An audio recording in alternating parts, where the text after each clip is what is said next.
Life, you see, is not a harmonious order but a swirling chaos. And it is precisely this chaos that makes us fearful of true intimacy. Even lovers most of the time keep their walls up, as if merely engaging in the physical act of love were the totality of closeness. But you see, the physical pleasure is just a ripple on the surface. Intimacy, real intimacy, is an entirely different dimension.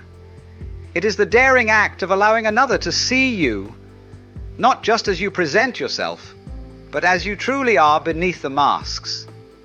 It is an invitation into the secret chambers of your being, to let someone witness the raw, unpolished core of yourself.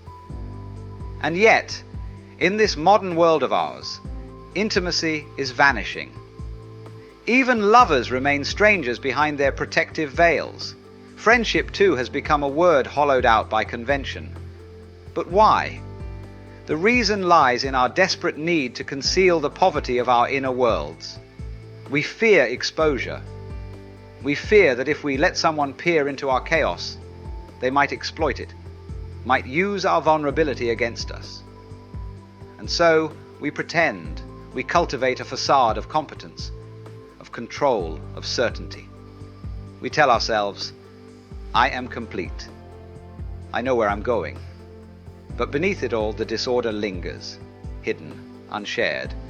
Consider Marilyn Monroe, an icon of beauty, success, and public adoration. She was desired by millions, even loved by a president. Yet behind that glamorous exterior was a profound emptiness. Her fame stripped her of privacy, until even her personal moments were staged performances. She once joked that during a nude photo shoot, the only thing she wore was the radio playing. And so, in the end, her final act, her suicide, was perhaps the only thing she could do in absolute privacy. A final solitary gesture of being herself, alone. You see, true privacy is essential to the human soul. There is the outward self, the one we show the world, and the inward self, where our essence truly resides. To make that inward space public is to lose something fundamental. Imagine a seed.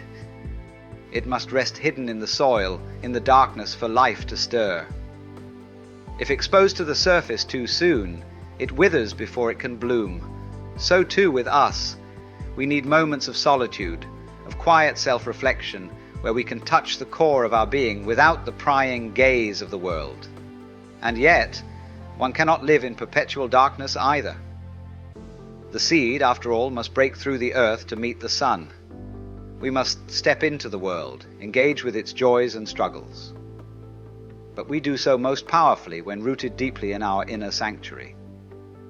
Without that inner foundation, we become like puppets, swayed by the opinions and desires of others, living out roles rather than realities. Balance, you see, is the key.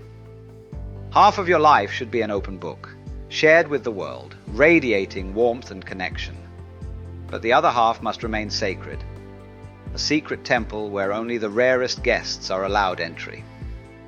True intimacy arises not from exposure to the masses, but from a profound, quiet sharing with those who have earned your trust. To love deeply is to dissolve, not into chaos, but into unity.